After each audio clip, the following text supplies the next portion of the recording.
we're going to be looking at, we're going to be looking at, I can't seem to find my presentation, but we're going to be looking at the social-cultural factors in literacy. And I have to tell you, this is probably, to me, the most exciting um, aspect of literacy because it is so holistically approached and it's so important to understanding the child. And it's really, frankly, that sort of art and science of teaching. It's the art of teaching. It's what we do when we get to understand our students, know them as individuals, understand their background and what they bring into the classroom. So a little bit about myself. My name is Dr. Beth Walsh-Moorman. I will be your instructor in this course. I have my degree in curriculum and instruction with a literacy specialization from Kent State University, and I spent some 20-some years in the high school classroom, in the high school English classroom, in a variety of settings. And so I'm just going to be guiding you through a discussion here, this first module on social theories of learning, okay? So today we're going to be looking at some of the key psychology frameworks that kind of shape the discussion. We're going to eventually move to this idea of culturally responsive teaching or culturally responsive pedagogy. But before we do that, we kind of need to understand how we got to an understanding of the role that culture plays in our learning and our thinking, and therefore in our literacy. So we're going to be looking at just a little bit like a quick shoot through modern psychology, especially those aspects that kind of apply to the focus of the course, the overall focus of the course. Okay. So the first thing I want to tell you is psychology really began as with a behaviorist perspective. And what behaviorism lessons, I'm sure you've probably in some of your psychology classes looked at like Skinner's box, where he was able to train a mouse to come to get their food when the light went on. And that's called behaviorism. And really, behaviorism looks at sort of how behaviors can be influenced by outside pressures and actions. And so behaviorism really was kind of the rule of psychology up until the 20th century. It kind of really was where our thinking was, and we were really looking at sort of how behavior can be shaped by actions outside of the behavior, and a very external that really is looking at in the behaviorist model, action precedes thinking. And so when we can change a student's action, then we can start to change their thinking. That's kind of the belief of the behaviorist model, okay? And so under behaviorism, you look at how you can change that behavior with the belief that by changing a student's behavior, we can start to get them to think in certain ways. And so these are sort of your common ways that you might see behaviorism used in the classroom. One might be positive reinforcement. So for every correct answer a student gets, they get $5 back, okay? Negative reinforcement might be where if you don't complete a homework assignment, you must pay $5. You complete the homework to avoid the payment. So in negative reinforcement, it's you do the right action in order to avoid a negative consequence. Punishment is about after you've done the behavior, you get a negative consequence for that behavior. So often we consider negative reinforcement and punishment the same thing. They're actually slightly different, but they functionally work pretty similarly in that they work as negative consequences to discourage certain kinds of behavior. So under punishment, you'd force somebody to pay $5 for every incorrect answer. Boy, if only I had followed that in my teaching career, I would have been able to retire and not move on to Lake Erie College. The problem with behaviorism is it acts as if you have to be acting and behaving constantly in certain ways to be learning, but we know that we don't just learn, that doing isn't the only factor in learning, and that there are things that we learn by watching others, and by thinking through problems. And so behaviorism has some gaps in it. It fails to take into account cognitive factors in learning or the social aspect of learning. So it doesn't recognize that there are other ways to learn behaviors other than just doing the behavior and having a consequence, whether positive or negative. So, what we moved into sometime around the 20th century, Freud was really kind of the person who really ushered in cognitive psychology, is this most of what you would consider modern psychology really comes out of the cognitive tradition. And so it's experimental psychology, it's looking at processing, how we think through information, it's looking at cognition, the neuroscience, the biosciences behind it. And so cognitive psychology then is really where, when we get into culturally responsive pedagogy and social learning, it's really rooted in the cognitive psychology traditions. Probably when we think about the most important aspects for this course, we really want to begin with the theory of Jean Piaget. And Jean Piaget came to us from Sweden, so he's got a Western tradition. And he was somebody who looked at development, cognitive development, in sort of a stepped approach. He was a developmental psychologist, and he believed that there were stages of development that we had to go through, and every stage, we had to go through one stage before we were ready for the next stage. And really what he was looking for was he was looking at sort of the way the way that we think in these different stages and sort of the limitations to our thinking. And so Piaget identified these stages: sensor motor, pre-operational, concrete operational, and formal operational. And as you see, it really kind of, goes through an age range where up through early elementary school, our learners are really sensor motor or pre-operational. And so really what this means is that it's, and this particular graphic also looks at language obtaining here. So when we're in the sensor motor stages, when we're as infants, really everything is about sensory curiosity of the world, and we start to learn language as a way to kind of catalog and demand things that we like. And so, that's why you start to see children learning language oftentimes as a way to communicate a need or a desire to people and to elicit responses like smiles and laughs and giggles. And so that is the first 2 years. And then we move into our what we call the pre-operational phase. And so that's where you start to see language develop. They start to use proper syntax. They start to use grammar. They start to express whole concepts. And in pre-operational, there's a real strong tendency towards imagination and intuition. But they're not able to really express complex thoughts. They're able to think about things, but they're not able to think about complex ideas. And then we move through most of elementary school, where what's called the concrete operational.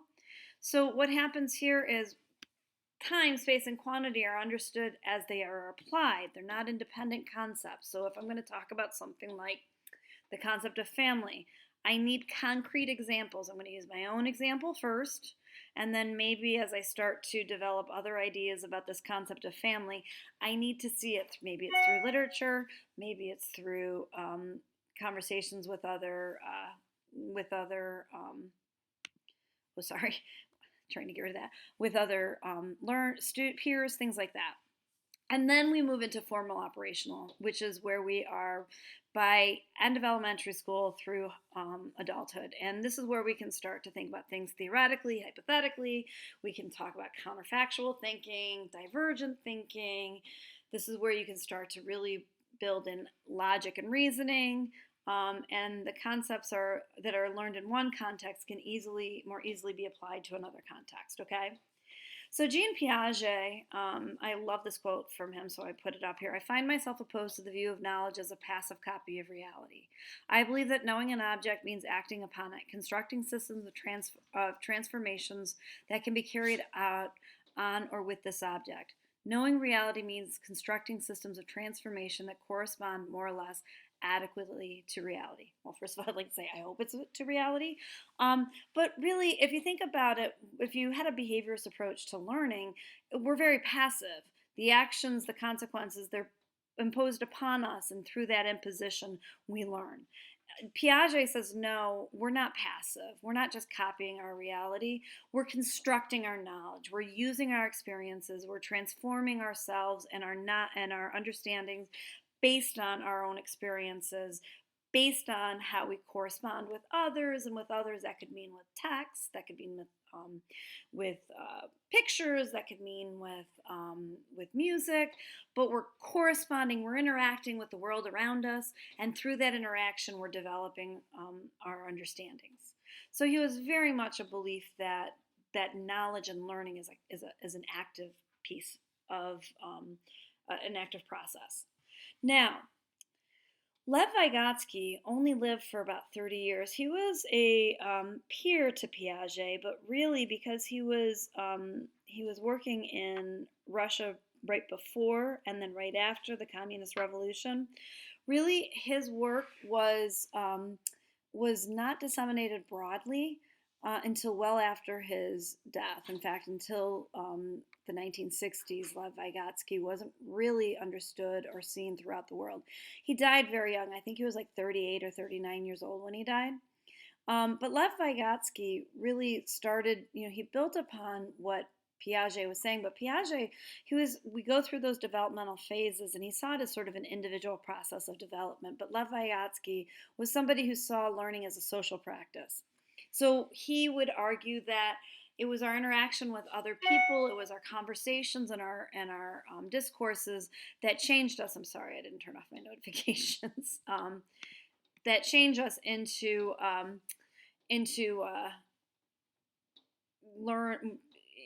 becoming more learned individuals. And so he saw knowledge as something that we got through interpersonal connections and actions, that learning is a social process, that language is a social tool. So it was through Vygotsky, you'll probably know him, he's most famous for his zone of proximal development, that we got the idea that really kind of is the underpinning for our ideas of scaffolding. And it was through this that we were able to get this idea that we learned through a more skilled other, and that we learn new skills or aspects of a skill that go beyond what we know by working with somebody who knows more than us, who is more skilled than us. And so in many classrooms, the teacher becomes the more skilled other. But then certainly, like intentional grouping, you might start to put students who mastered a skill, group them with students that have not, and they can learn from each other. Vygotsky also, not quite as well known, but he really started to understand the idea of language as a social tool, which is really the foundation for this class. And he believed that inner speech or thought was different from oral language, but he believed that inner speech developed from external speech. So the way that we talked with other people, the conversations that we had, started to influence our thinking. All right, so then what happens is Jerome Bruner comes from an American tradition. He's an American thinker, and he is somebody who almost literally stumbles upon Vygotsky because Vygotsky was so kind of pigeonholed in the Eastern European academia. But Jerome Bruner sort of built upon this idea that Vygotsky had, and he started to look at language as a complex thinking tool that is shaped by interaction and passed down by adults and internalized by children. So language is our method is one of our tools, not the only tool. Certainly we have other abstractions that we can use, such as like mathematical symbols. But these are passed on to children by the adults, and to children by adults, and they're internalized by the children. So it also matters how the adult uses the language and the tradition that the adult comes through. It affects what the child internalizes. So this isn't like, under Jerome Bruner, this isn't like a completely what do I want to say? He doesn't believe it's, you know what? I'm going to stop this.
go the fuck away.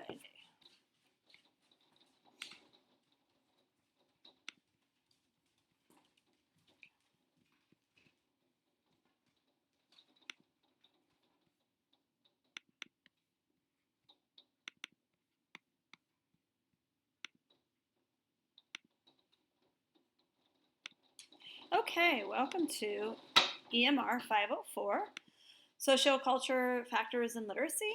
I'm really excited about this course. My name is Dr. Beth Walsh-Moorman. I'll be instructor through this course. A little bit about me.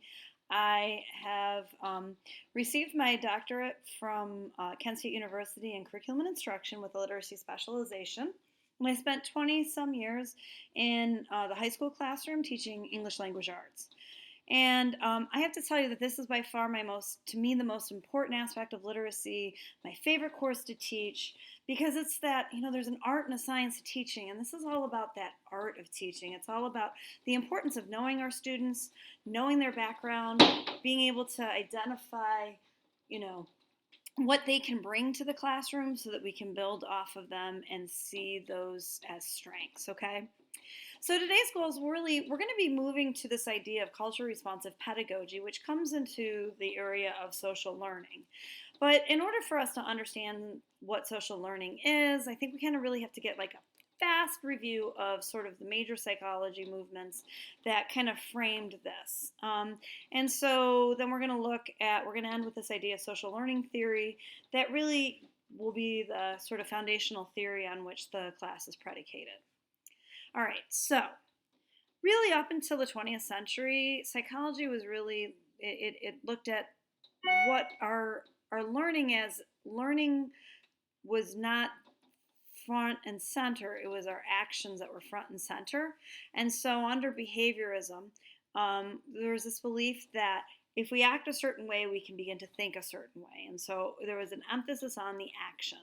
And so many of you have probably seen like this image of Skinner's box, P.F. Skinner's box, and you've probably heard some of these terms before, but behaviorism believes that we can if we modify the way somebody acts, we can then start to get them ready to learn. And so in behaviorism, there's three types of responses or consequences to actions. First is positive reinforcement. You do the right action, you get a positive action. And so positive reinforcement would be, in the classroom, it'd be like, okay, for every time you get a correct answer, you get $5, okay? Negative reinforcement means that once you do the right action, some negative consequence will stop. And so if I don't complete my assignment, you have to pay $5. So you complete the assignment to avoid the payment. So it's more of an avoidance. Often negative reinforcement gets confused with punishment. Even I sometimes confuse it. But punishment is when you get the consequence comes as a behavior of your poor action, of your negative behavior. So the action sort of and the difference between the negative reinforcement and the punishment is the negative reinforcement, the right action stops the negative consequences. Punishment, the incorrect action, is what causes the negative consequence. Now, what was sort of obvious to people by the time the 20th century rolled around is that there were some real gaps in behaviorism because it really didn't take into account sort of our cognitive factors in learning, and it didn't look at social aspects of learning. We know that we learn simply by watching others, and if behaviorism was completely and strictly true, we could never do anything without engaging in that activity ourselves, but we know that we often learn through watching others. And so behaviorism kind of gave way to the 20th century and Freud was a big component of this, but behaviorism sort of gave way to this idea here of cognitive psychology. And under cognitive psychology, what we have is, we start to see psychology as looking at a broad range of our thinking processes, of our awareness. And so these are some, like this little diagram just explains some of the areas that you see cognitive psychologists looking at today. So this is really our notion of psychology today is probably really rooted in the cognitive tradition. And probably one of the most important people to emerge early in the cognitive tradition was Piaget, who wanted to look at how does our thinking develop over time. And so Piaget developed this idea of a developmental theory where we need to move through these stages of development, and they you have to go through the sensor motor before you go into the pre-operational, you have to go through the pre-operation before you concrete, and then from the concrete you go to the formal. And really what this is it moves from where it's all about our senses, it moves us more into it's a continuum that moves us down to the theoretical and the abstract thinking that is part of the formal operations. And if you notice, you really don't get into the formal operations where you're not really able to fully reason things until you're 11, around the age 11. And so that's kind of important. But what each stage in Piaget's theory sort of is rooted in is that a child's interaction with the world around them is what causes that child to begin to learn. And so for the sensor motor, it's those physical needs, and then it is the pleasures that they start to notice and want. And so language and sort of our cognitive skills develop out of a need to categorize and catalog the world, and our need to be able to demonstrate what we want. By the time the child goes into 2 and 7, they start to develop this ability to have imagination, to be able to talk about intuition. They like people, they don't like people. They're kind of really starting to be able to come into some ideas of abstraction, but they're very, very limited in that. By 7 to 11, they start to be able to think about abstractions, but every abstraction has to be rooted in some kind of concrete example. And so in this, like for instance, the concept of family love, that their own experiences with family would be what shapes that. And then as they start to read or get to know people who have different types of family structures, then they can start to develop these concepts, but they need that concrete example first. It's not until we are in around 5th, 6th grade that we start to really be able to think about abstract logic and reasoning, become able to become more flexible, like a concept that we learn in one context, be able to apply it. So Piaget really, some of the really important ideas that Piaget came up with, and that most of us probably know if we at all know about constructivism, is this idea of schemas or schemata. We have ways that we organize concepts, and he calls those schemas. And what he says is we really, when we present new information to somebody, they have a schema. So for instance, that idea of family. They have an idea of family. They have a concept, an organized concept of what a family is. We naturally desire equilibrium. We want to be able, so we want the new information to connect with and relate to the schema that we bring in. So if we get new information that creates disequilibrium, for instance, I'm coming from a traditional family, and I believe a family means a mother, a father, and their children. And then I read a book or meet another family where maybe it's a single parent home. All of a sudden, there's this disequilibrium. My concept is no longer reflected in this new information. And so there's two things that somebody does in this new situation to be able to bring our things back into equilibrium. The first one would be to assimilate the new knowledge with our old knowledge. And so, well, they're both families, they're both parents. So now I'm going to say a family needs to have a parent. But I could also move to some things can be accommodated, assimilated, but other things need to be accommodated, which means I have to make room I need to reconstruct my schema in a pretty significant way. So I need to change my schemata and accommodate, open it up. And so obviously as you move through the stages of development, you became more open and flexible in your thinking so that you're able to make more assimilations. I liked this idea, this quote from Piaget, mostly because of what he says about knowledge. I find myself opposed to the view of knowledge as a passive copy of reality. I believe that knowing an object means acting upon it, constructing systems of transformation that can be carried out within this object. Knowing reality means constructing systems of transformations that correspond more or less adequately to reality. I really like this. I'm a constructivist myself. I think most of us probably are to some extent. And I really like this because knowledge is not a passive thing. If you think about it, behaviorists, we're very passive in our acquisition of knowledge if we believed in the behaviorist. We are acted upon, we accept the consequences, and that's what shapes our thinking. Instead, Piaget says, no, we have to interact with the world, and it's that interaction with the world that kind of develops our new knowledge. So around the same time, but really not nearly as well known during his lifetime, a psychologist, Lev Vygotsky, he was his career first began during communist revolution Russia, and then after post revolution Soviet Union is when he did a lot of his work. I will say he died very young. I think he was 38 or 39. And because of sort of the cloistered nature of the Soviet Union at that time, his theories and his work was not widely known in the Western world. But what Lev Vygotsky believed was that learning was a social practice, and I don't think it's a coincidence that he comes out of this communist revolution where there is this idea of fraternity, of shared expectations. You know, you think about the communal.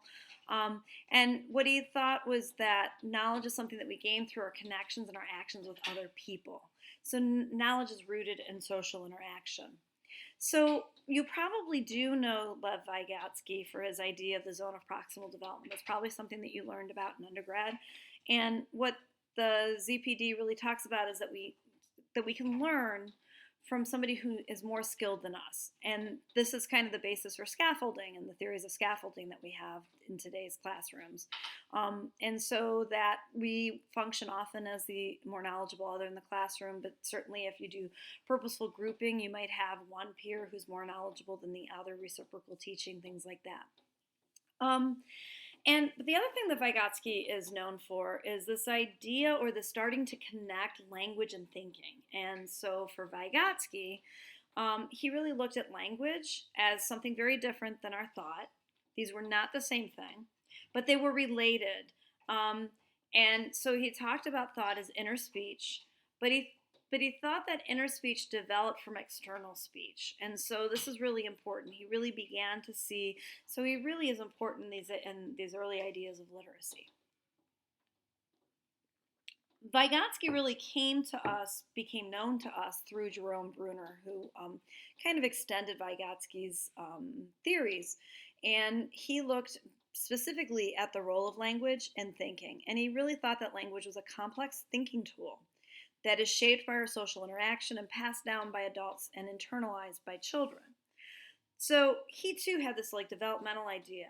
So we represent our knowledge in different ways. The first way, when we're infants, through just action. So physical, sort of, think about how we say, you know, that we have muscle memory. Once you learn how to ride a bike, you always know how to ride a bike. He would call that inactive representation of knowledge. By 1 to 6, we're starting to move into iconic. It's about our senses and our sort of taking in of the senses. And then finally, we represent our knowledge symbolically around the age of 7, where we're able to use language or representations to represent thinking. And so that's what, and it's not just language, although language is important. You can also think about things like mathematic symbols. And so the symbolic representation is something that we develop at 7. Now, I'm going to share with you a video. I thought this was he was 99 years old. This was the week before he died, so I thought that was kind of cool when I saw that in the little description. But I'm going to let you listen to a little bit of what he says here.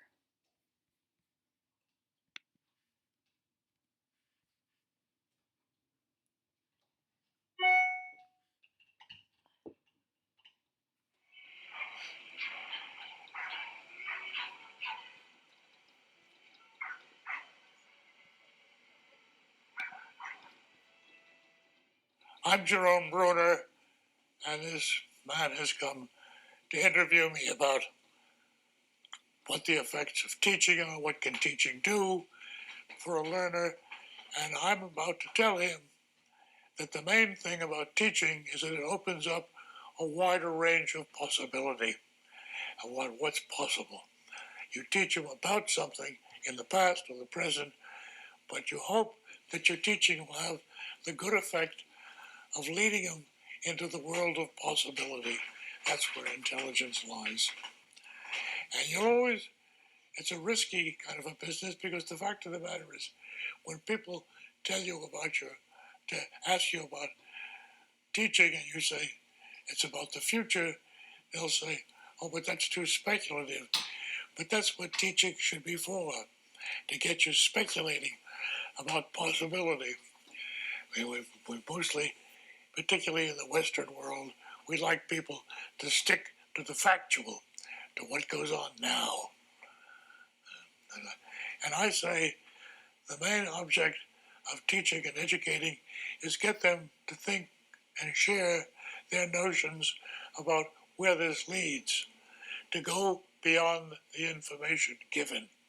Okay. So I'm going to stop there. I just thought I loved his idea there. I loved this, celebration of teaching as possibilities, and so you can see how Jerome Brunner really became such an important thinker when you think about what we